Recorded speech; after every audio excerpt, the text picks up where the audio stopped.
Student, आज हम new chapter का नाम है फैक्टराइजेशन और चैप्टर नंबर है 7। इसको स्टार्ट करने जा रहे हैं। तो ये फैक्टराइजेशन है। सबसे पहले हम बताते हैं फैक्टर क्या है।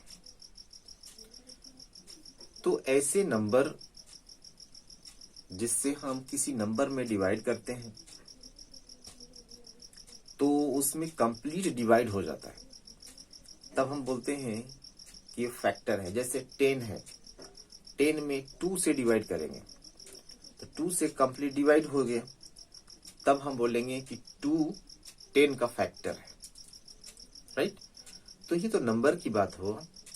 इसी तरह से अगर कोई अलजेब्रिक फॉर्म में गिवन है, x में y है, x है, y है, z है और नंबर भी है साथ में, तो ये सब अलजेब्रिक एक्सप्रेशन में भी इस तरह के फॉर्मेशन रहते हैं और मिलते हैं। ठीक है। मीन्स एक्स स्क्वायर है, अगर उसमें x से डिवाइड करेंगे तो डिवाइड होता है, कंप्लीट डिवाइड होगा। तो इसी तरह से आपको मिलेगा और भी। राइट। तो जैसा कि अलजेब्रिक एक्सप्रेशन में हम जानते हैं कि मोनोमियल होता है, बायनोमियल होता है, ट्राइनोमियल होता है। ठीक है। तो इसमें मोनोमियल मीन्स जिसमें वन टर्म हो, राइट, जिसमें डबल टर्म हो, बायनोमियल जिसमें ट्रिपल टर्म हो, ट्राइनोमियल, इस तरह से नेमिंग रहता है। ठीक है। तो यहाँ पे अलजेब्रिक एक्सप्रेशन ऐसा एक्सप्रेशन जिसमें 2 और मोर देन 2 एक्सप्रेशन इंक्लूड हो, तो etch expression is called factor of that expression. Right. तो ये हो गया। अब इसके बाद है फैक्टराइजेशन। तो फैक्टराइजेशन एक प्रोसेस है फैक्टर फाइंड करने का। ठीक है। फैक्टराइजेशन एक प्रोसेस है, जितने भी उसमें फैक्टर है सबको प्रोडक्ट के फॉर्म में लिखते हैं, उसको बोलते हैं कि फैक्टराइजेशन है। राइट। यानी एक प्रोसेस है प्रोडक्ट के फॉर्म में लिखने का। तो ये फैक्टर हो गया। और अब चलिए हम सीधा क्वेश्चन पे और एक्सरसाइज में ले चलते हैं और वहीं से जितना रूल्स हैं बताएंगे। ठीक है। तो सबसे पहले क्वेश्चन नंबर 1 को देखते हैं और इसको फैक्टराइज करना है, मीन्स प्रोडक्ट के फॉर्म में देना है। तो 12x प्लस 15 है, क्वेश्चन नंबर 1 है, और 12x प्लस 15 है। ठीक। तो प्रोडक्ट के फॉर्म में हमें देना है, तो कैसे देंगे? तो सबसे पहले ईच टर्म को आप प्रोडक्ट के फॉर्म में लिखिए। जितने टर्म है इसमें, जैसे कितना टर्म है इसमें, ये बायनोमियल है, 2 टर्म्स है इसमें। राइट। एक ये है 12x और एक 15 है, सबको प्रोडक्ट के फॉर्म में लिखिए, तो उससे आसान हो जाता है देखने में। तो इसको जो अगर हम उसको चेंज करेंगे, जैसे ये 12 है, राइट, तो 12 को लिख सकते हैं 2 इंटू 2 इंटू 3 इंटू एक्स, सभी को प्रोडक्ट के फॉर्म में चेंज कर लिया। राइट। और 15 को क्या लिख सकते हैं 3 इंटू 5। अब इसमें देखिए क्या चीज कॉमन है ना, दोनों टर्म में क्या सेम है, और उसको हम लोग कॉमन ले लेते हैं। जैसे ये 3 यहां भी है, 3 यहां भी है, तो 3 बाहर लेना है, एक ब्रैकेट में 3 लिखेंगे, इसके बाद स्मॉल ब्रैकेट देंगे, और अंदर में क्या बचा 2 इंटू 2 इंटू एक्स, और यहाँ पे सिर्फ 5 बचा। अब ये 3 से जब मल्टीप्लाई इसमें भी करेंगे, क्योंकि बाहर ब्रैकेट का बाहर होने का मतलब क्या है कि मल्टीप्लाई होगा, इसमें भी होगा, इसमें भी होगा, इसकी इसको बाहर ले लिए। इसका मीनिंग ये है कि ये हो जाएगा 4x और ये हो जाएगा 5। तो इस ऐसे जो था एक्सप्रेशन, अब हमने चेंज कर लिया ऐसे, और ये प्रोडक्ट के फॉर्म में। किसका किसका प्रोडक्ट है? 3 and 4x plus 5, 3 and 4x plus 5। तो इस एक्सप्रेशन का यहाँ पे 2 फैक्टर मिला, एक ये जो ब्रैकेट में है और एक ये 3। ठीक है। तो ये 1 का 1 नंबर था। ठीक है। इसी तरह से और भी अगर क्वेश्चन मिलते हैं तो आपको इसी तरह से करना है, चाहे यहाँ हो सकता है माइनस हो, तो उससे मतलब नहीं है, जो दोनों में कॉमन हो, दोनों जितना भी टर्म्स है उस सब में जो कॉमन होगा, जो सेम चीज होगा, उसको हम लोग बाहर ले सकते हैं। ठीक है। तो 1 में ऐसे करना है। अब अगर 2 की बात करते हैं, 2 नंबर, 2 का फर्स्ट देखिए, ये 1 का फर्स्ट था, ठीक है। तो 64a² माइनस 24ab, ठीक है। या फिर ऐसे भी चेक कर सकते हैं कि ऐसा नंबर लेंगे जिससे सब में डिवाइड हो, राइट। जैसे इसमें हम 3 का टेबल में भी आता है, 3 का टेबल में ए भी आता है, ठीक है। तो 3 से डिवाइड कर देते तब भी ये आ जाता, राइट। तो अब हमको क्या करना है, कॉमन लेना है। तो कॉमन, जैसे इसमें ए है और इसमें भी ए है, राइट, तो ए कॉमन आ जाएगा। इसी तरह से जैसे ये 2 यहां पर है और ये क्या है 64 है, तो 64 ही में नंबर है, तो 2 से इसमें भी डिवाइड होगा। मीन्स 2 इसमें भी कॉमन है, 2 इसमें भी कॉमन है, तो 2 और a कॉमन ले लिए। तो जितना कॉमन लिए उसी से ये सब में डिवाइड कर देंगे, तो जो आएगा वो आंसर हो जाएगा। तो 2 से डिवाइड करेंगे तो आ जाएगा 32, और a से डिवाइड करेंगे तो एक a कैंसिल हो जाएगा, राइट। मीन्स अगर फिर से इसको मल्टीप्लाई करेंगे तो फिर से 64a² आएगा। तो अगर हम इसमें से इतना अगर बाहर ले लेते हैं तो अंदर क्या बचेगा वो बताना है। इसी तरह से 2 बाहर आ गया, a भी बाहर आ गया, b बचा अंदर, तो ये हमारा क्या हो गया, फैक्टराइज, ठीक है। ये हो गया हमारा फैक्टराइज। इस तरह से क्वेश्चन को करने हैं। चलिए इसी तरह से एक एक क्वेश्चन देखते चलते हैं। अब चलिए देखते हैं 3 नंबर, 3 का फर्स्ट, ये है 24x³ minus 36x²y, 36x²y, right. इस तरह से चलिए इसमें देखिए क्या चीज कॉमन है। चाहे तो आप इसको पहले प्रोडक्ट के फॉर्म में चेंज कर सकते हैं इस तरह से, और अगर ऐसे दिख रहा है कि कॉमन चीजें हैं तो उसको बाहर ले लेंगे।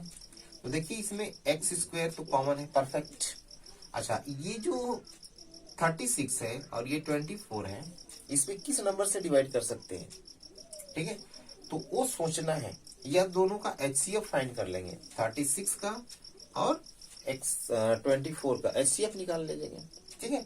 HCF निकाल लेंगे तो HCF क्या आएगा 12 ना, क्या आएगा 12 निकाल के देख लेना है।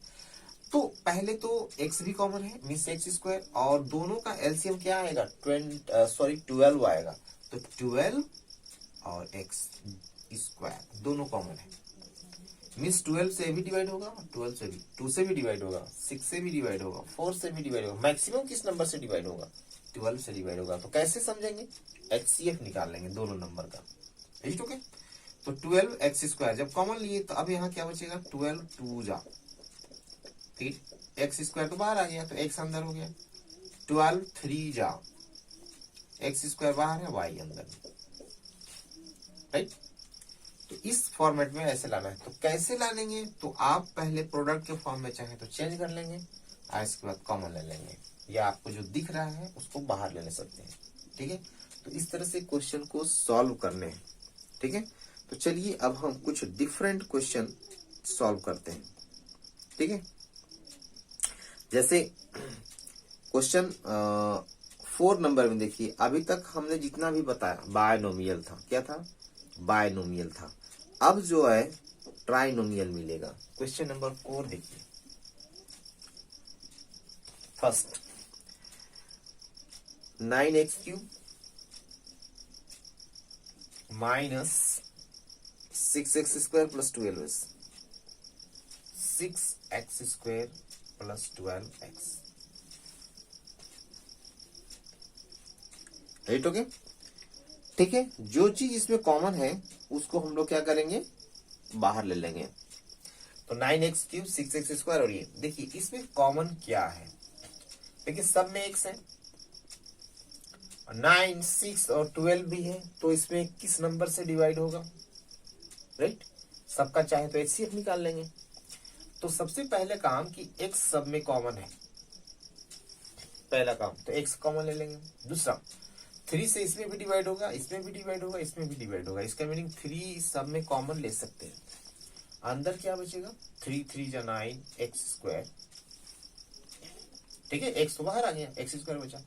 और ये -3 2 जा 6, एक्स तो बाहर ले चुके हैं, और ये हो जाएगा एक्स बाहर आ गया है, 3 4 जा 12, ठीक है। तो ये देखिए आपको फैक्टराइज के फॉर्म में आ चुका, ठीक है। तो इस तरह से क्वेश्चन को आपको सॉल्व करने हैं।